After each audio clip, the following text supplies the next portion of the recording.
This used to be a gun shop.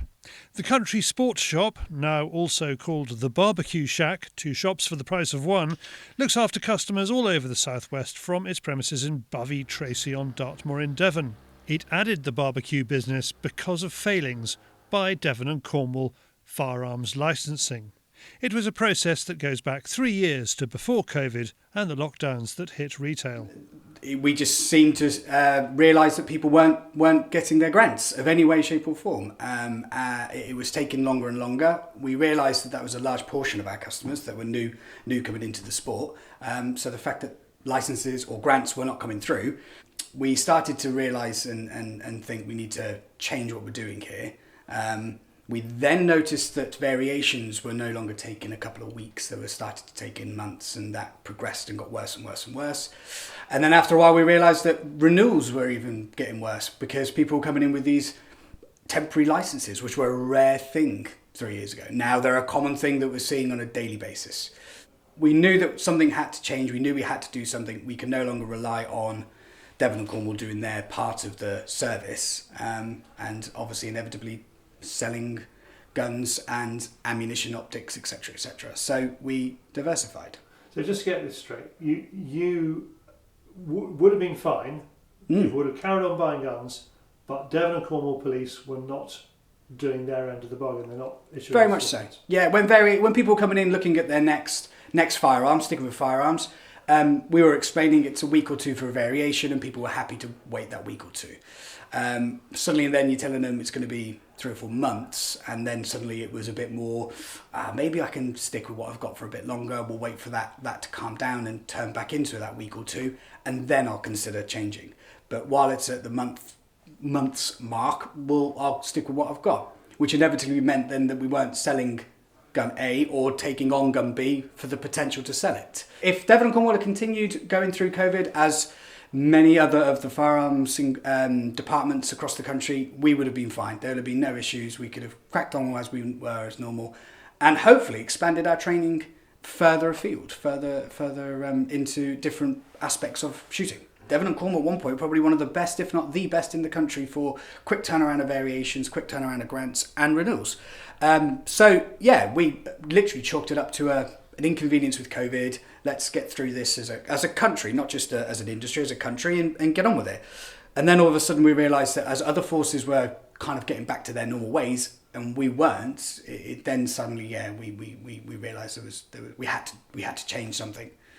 Well, I mean, it particularly came to a head, didn't it, in August 2021 when there was the Keyham shootings. Yes. Did you notice a significant shift in how Devon and Cornwall police ran their firearms licensing after that? Yes. I mean, I phoned them. I got on the phone and was talking to someone who mainly dealt with the registered firearms dealers or the gun shops, and just had a bit of a frank conversation about how is the department going to react to this very, very unfortunate news. And it was we're stopping for a bit. We need to control what we're doing, and we've been told, hold your horses, let's wait a bit. And we thought, great, that's the next thing we need after a year and a bit, two years of COVID, and you not doing any work in those times. We're now having to wait for investigations to go through, internal as well as external.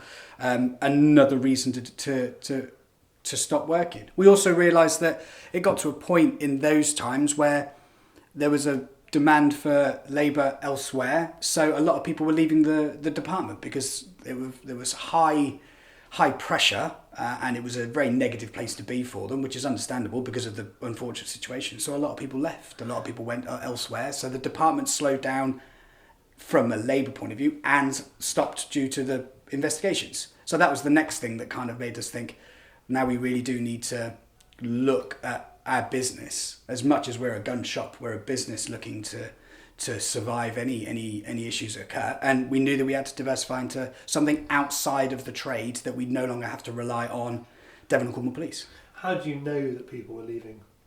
Discussions, talking to those. We're a very friendly shop, we're very friendly people, so we had an opportunity to talk to people that were in the 999 call handlers, on the beat officers, as well as those that were in the department themselves, and had an opportunity to just have a normal conversation. We wasn't interviewing, we wasn't dying to get the information. It was just a conversation. And then when we were told, yeah, the departments are losing staff, we again had that point where we thought, right, almost a bit of inside knowledge. We need to react to this information rather than just sit and go, everything will be fine. So people who you knew worked for Devon Cornwall Police were ringing you up and going, I've had it. Yeah. I mean, all of the local firearm inquiry officers, one by one, prime example, as well as those in Middlemore themselves. But the prime was the ones on the ground coming out and talking to licence holders or people that want to become licence holders. All of those left in a very, very short space of time. It could have been because of they'd been in the force for a few years, but I think it was a catalyst to make them think I'm out, I'm done. So we knew when they decided that they were leaving that it was definitely going to cause a problem, and like I said, we had to react to the information we were given. Okay, so you're seeing people. Well, first of all, you have a conversation where they're saying we're going to stop. Secondly, you're seeing people leaving. Describe what it's like in the shop. What are your customers saying about the service they're getting from Devon Cornwall? Say latter end of last year. Latter end of last year, no, it was all negative. Even at that point, it was all negative. Very, very negative. People were getting frustrated with variations more than anything else, but variations was the prime problem. And then it was at that point, in fairness, at that point we realised that our storage was increasing at a rapid rate due to licences running out and the renewed licence not coming through to them. They were even phoning the firearms department, of which they can only do between the hours of 10 and 12 Monday to Friday. They were phoning the department saying, this is the situation, I mean, what's the advice? And the advice they were given was, put your guns into storage. We will not get your renewed licence to you in time. So we were noticing that our storage was going up. It was also at that point we noticed that a lot of people were just giving up the sport entirely. They'd not shot for a couple of years due to COVID, which was no fault of anyone. Their habits had changed, their hobbies had changed.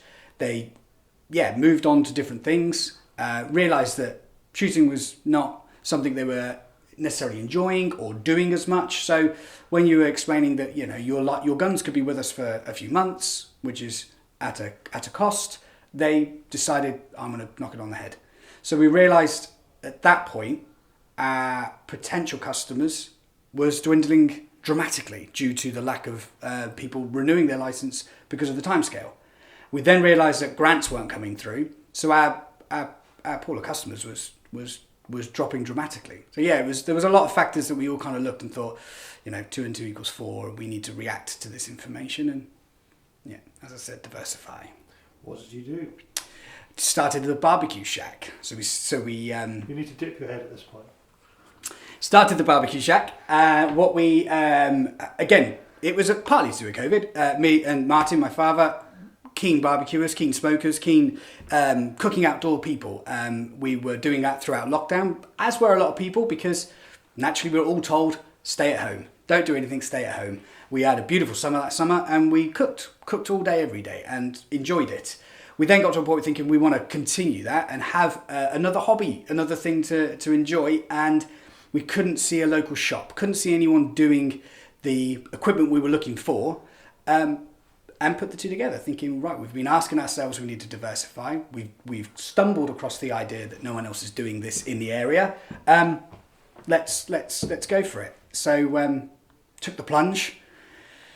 We started by shifting our stock, not necessarily shrinking our stock, shifting our stock of guns, and put in a few barbecues, a few rubs, sauces, and other barbecue equipment. Realised that there was a demand there, realised that people were looking for this type of thing, and it grew from there. Chris's dad, Martin Lamb, introduces me to the barbecue side of the business. He explains how the country sport shop, which he founded in 2009, diversified into barbecues. Believe it or not, that's through deer stalking.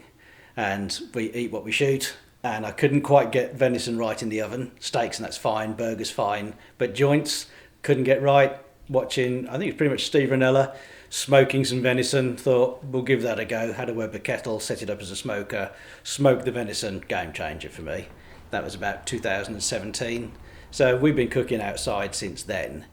Lockdown came, the first lockdown, you don't know what to do. I've worked pretty much every day of my life for 30 odd years and was suddenly told, don't go to work. So I cooked.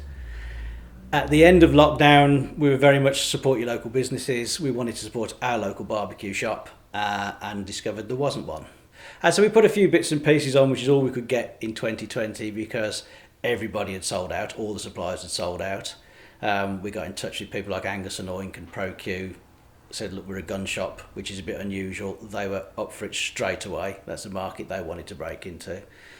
2020 didn't do much for us for barbecues because we couldn't get stuff. 2021 was slow because the barbecue industry was looking after its existing customers. At the start of this year, trying not to get political, but Devon and Cornwall said they wouldn't be getting any better and we weren't going to last the year if we didn't do something. So fortunately we got back in touch with suppliers who saw where we were, saw that we're unique in the southwest and said, yes please, we'd like you to have an account. And so we did, fortunately invested quite a lot. We went to the family and said, need a bit of investment here, and fortunately they helped out. And we're still here, we're alive because of it. The first person that came in, I think, were Traeger. I've seen Traeger through watching videos. Chris phoned me up one day when I was at the range, funnily enough, shooting, and he said, I've got Traeger in. And I'm like, as in the barbecue people? He said, yes, what do they want? He said, they want us to have an account. I couldn't get here quick enough, unfortunately, because he was on his way somewhere, but that sort of started us thinking, and we then got in touch with a few other suppliers. Gosney was a big one for Chris. He wanted Gosney's against a certain other brand of pizza oven. Again, we had the standard email, thanks but no thanks, we're not looking for new accounts. Jack then phoned up and said, forget that, I've just seen where you are. I'll be down Friday. So Gosney's been a very good one for us, and believe it or not, it's the dome that sells well for us rather than the rock box itself. We've had full intentions by now to have all of Bradley's kit in, but we're just like everybody else at the moment, being a little cautious. But Bradley are brilliant. If we want one, we can go and pick it up from them and supply the customer, so that's not an issue. But Bradley smokers will be a big part of it. Weber is a big brand. Chris coaxed them in over time. Weber were the same. We don't want any more accounts until they came through the door and looked at us and went, actually, yes, we'd like to play, please. And so that'll be a thing in the spring. Weber will be coming in. But Traeger's the biggest name in pellet grills. I was very cautious. They said, here's your initial order. And I went, I can't see us selling that, so halve that, please. Within 2 days, we were on the phone saying, can we have the rest of that order? And we've been ordering regularly ever since. We very quickly managed to get product in. And then it was word of mouth. You know, it's a... Sorry, ladies, but it's a man thing, isn't it? It's a man shop. It's shooting and grilling in the same vicinity. So the word of mouth went quite quickly, to be fair, and lots of people were coming in because their friend had told them about us. Lots of people came in because they saw us on Facebook and Instagram. It is still very complimentary. A lot of our customers were glad that we've got into it. A lot of people discovered a new gun shop because they came into the barbecue shack and, oh my word, you do guns as well. That was good. We don't think we've had any negative thoughts on that at all, to be fair. Only one person who said that they weren't comfortable when we had guns and barbecues mixed in the same area, but now the guns are in its own shop, they're quite happy and they come in. So yeah, but they work well together without a doubt. Would you say the business is better off now than it was in 2019 in terms of turnover and things like that?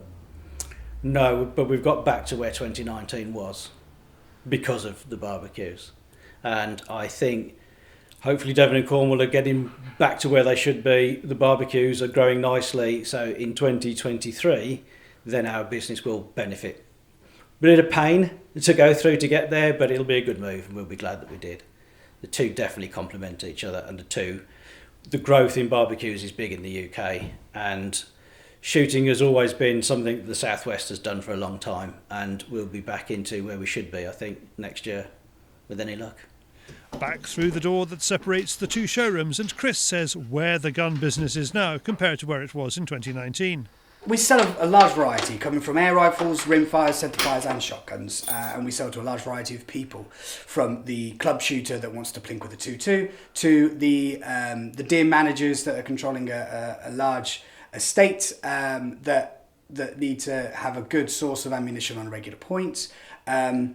So we like to think that we weren't necessarily specialising in one field of the field sports, excusing the pun. We had a good variety of people and a good opportunity to talk to a lot of different people in the trade, of which all knew that there was a problem. It wasn't just necessarily the target shooters going, it's our problem. It's the whole industry had a problem. I don't know. On average, we were selling between 50 and 20 mixture of air rifles, shotguns, and rifles a week. And suddenly, then we realised that was turning into 2 weeks, and then 3 weeks, and 4 weeks. And we were openly discussing with people, what's your decision making? It's a shame you've not decided to go for that, but what's your reason behind it? Because then we can get an idea if we need to change our stock, we need to look at our price structure, and 9 times out of 10 it was due to either variation or grants. So we knew that we could do a half price sale there and then. It wouldn't have affected things because they were not willing to wait for their long period it took for any license to come through. When we started to move a few guns through, whether that come from within Devon and Cornwall or whether that was further afield, we adapted our stock accordingly. So rather than replacing straight away, we would replace either with something different or not necessarily replace it at all. Devon and Cornwall Police Firearms Licensing has issued a series of excuses about its poor service. I asked Chris what he would like to say to them if he had the chance. There's no point discussing about the past because that's happened. Obviously, I'm aware that there was a lot of factors that were out of their control. What I want to know now is, what are you doing to rectify the problem? There is a lot of individuals out there with gun licenses that haven't been renewed. There's a lot of individuals out there that are still waiting on variations. I've got many customers that have been waiting over 2 years for grants, over 2 years, which is totally unacceptable. So what are you doing to rectify the problem, more than trying to explain to me why there's a problem? Because that's not helping me in my business. I want to know what you're doing to move forward rather than look back.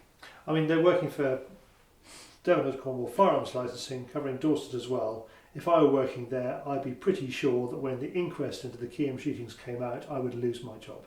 So why should I bother doing anything at all? That is an ultimate question. Yeah, you are right. There's a good opportunity, not a good opportunity, there's a good chance that you could lose your job, so the morale's dropped. But again, I truly see that's down to managers to either boost morale and get them to manage their staff correctly, or accept that may be the problem and move on quicker. So if you feel as if that you're going to lose your job, you feel as if that everything's going to change, be ahead of the game rather than wait for that to happen. If you are a shooter or a barbecuer, or best of all, a shooter who likes to barbecue, you can find out more about the shop at thecountrysportshop.co.uk. If you have any say over the future of firearms licensing in Devon and Cornwall, most shooters now just want them fired and start again.